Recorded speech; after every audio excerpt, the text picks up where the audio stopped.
Hey everyone! Welcome back. I am back today with more Kamen Rider Saber, you guys. I cannot wait to see what is going to happen. Oh my god, we had such a crazy episode last time.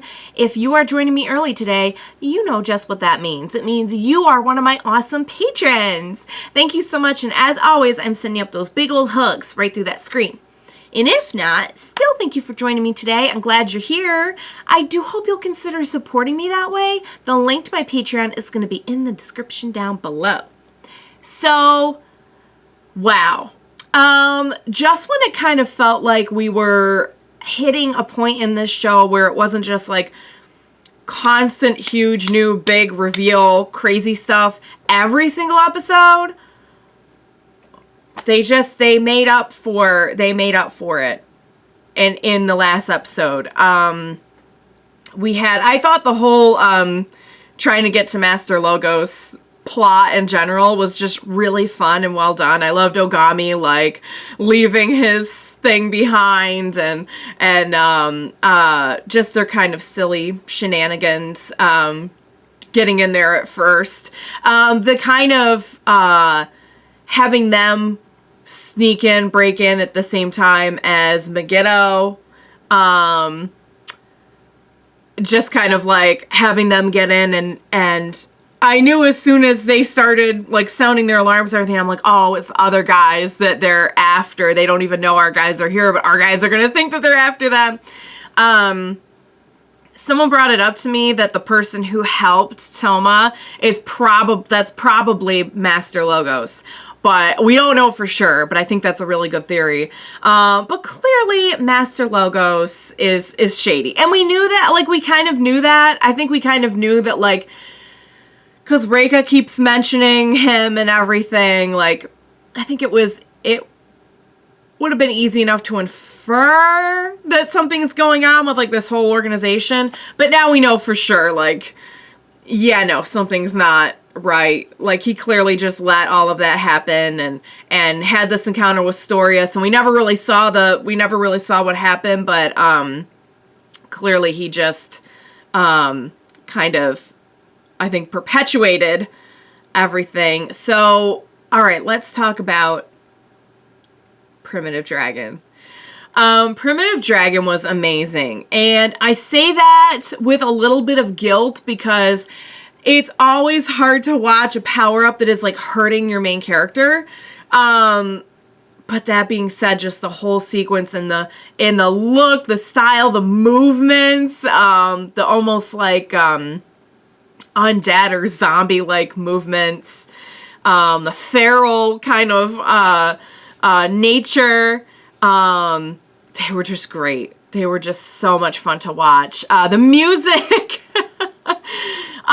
So someone pointed out to me that when Touma opens the book and we get this, like, really brief flashback and there's, like, a little kid, I think it's supposed to be a little boy, but it's a little kid, that is not the same actor that we've seen playing young Touma, because I figured, and I think a few other people were like, oh, that was young Touma, right? If it was, they recast him, I guess, because it was brought to my attention that was not the same actor that we've seen in the flashbacks. So do with that whatever you will.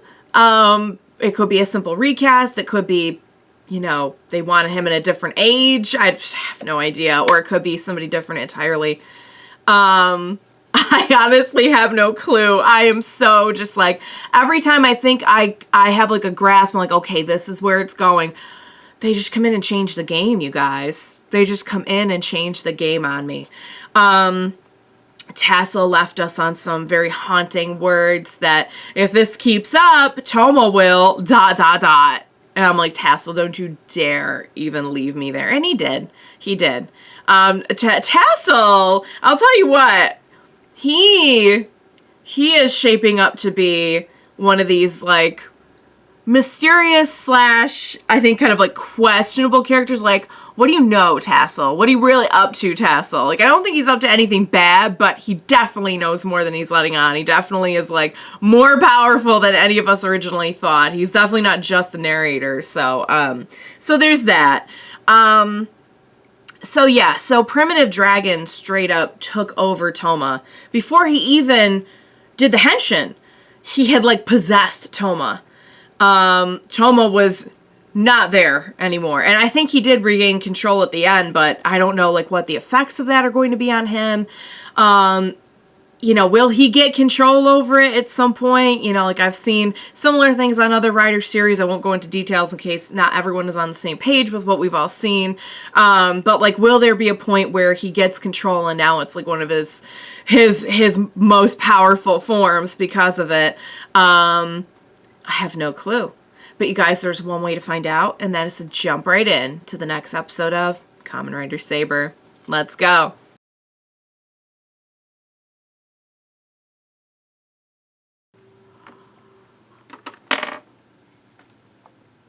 Wow, guys. That was unexpected. So did Caliber show up to help? Because it looked like Caliber shook Touma out of Primitive Dragon, which would be helping, because Primitive Dragon was about to go after May.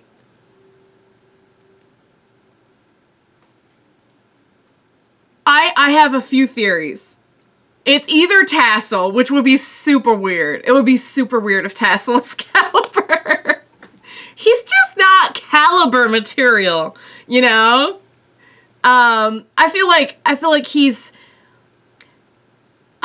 he does not have a dark nature. Not to say that you have to have one to be Caliber, but I think from what we've seen,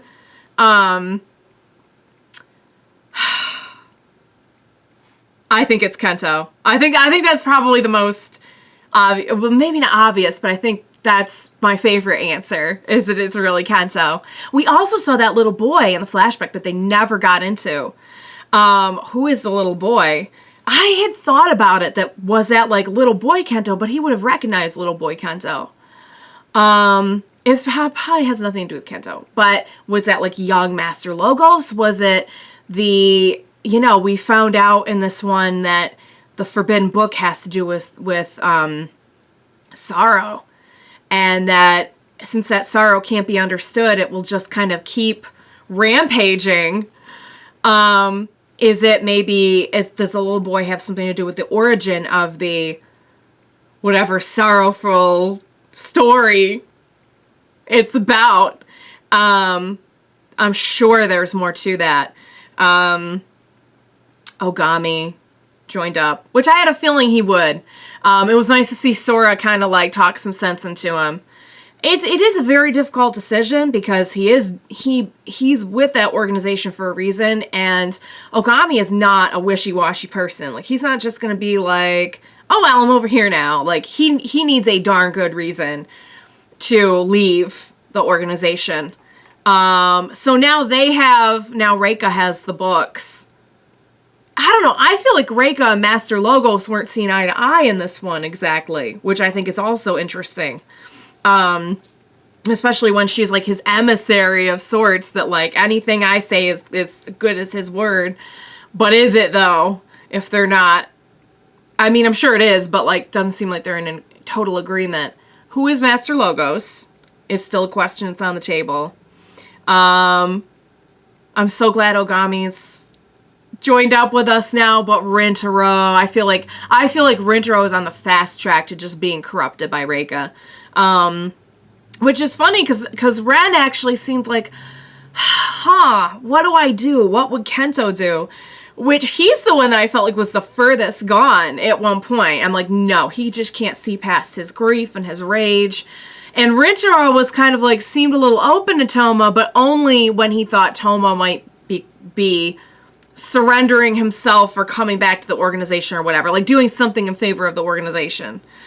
I get why Rintarou is so fiercely loyal, and I applaud it in so many ways. However, much like Ogami, it's like they all have their things that they're fighting for that are very important to them, and it's not that those things aren't important, but if your organization has become corrupt, you know, if this family that's taken you in is now being headed by, I mean, I'm assuming, like, if we're talking about current Master Logos, and I don't know how long Reika's been there, but I'm assuming that maybe, well, no, because there was a traitor in the organization before. I was going to say maybe they were fine when they took Rintarou in.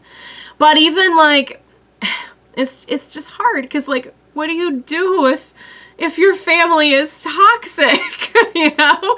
If it's not a, if it's like a family of people with criminal intent of some kind, you know? It's very hard to justify that just based on, like, well, no, this is just where I am, this is just where I belong. But I see things from his point of view. I do. But I think he's not seeing the whole picture. So, okay, Caliber is back? Who is the new Caliber? What is going on? All this and more, hopefully, we will find out next week. Probably not, though. I'm sure they'll just, like, give us a little nugget of information and then open up, like, 20 more questions. So, you guys, that was awesome.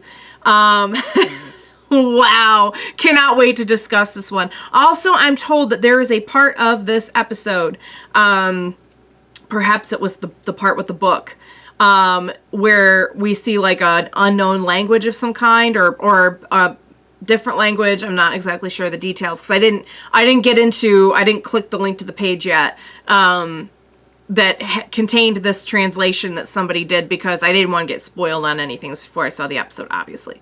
So I will go and read that now, because apparently it does give some insight into, what's going on, hopefully. All right, guys.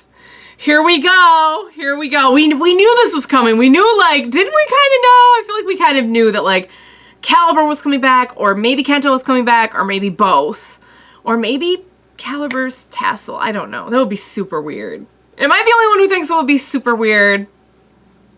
Prove me wrong, show. Prove me wrong. All right, guys, as always, thank you so much for joining me today. Please be sure to join me next time, and we will watch it together.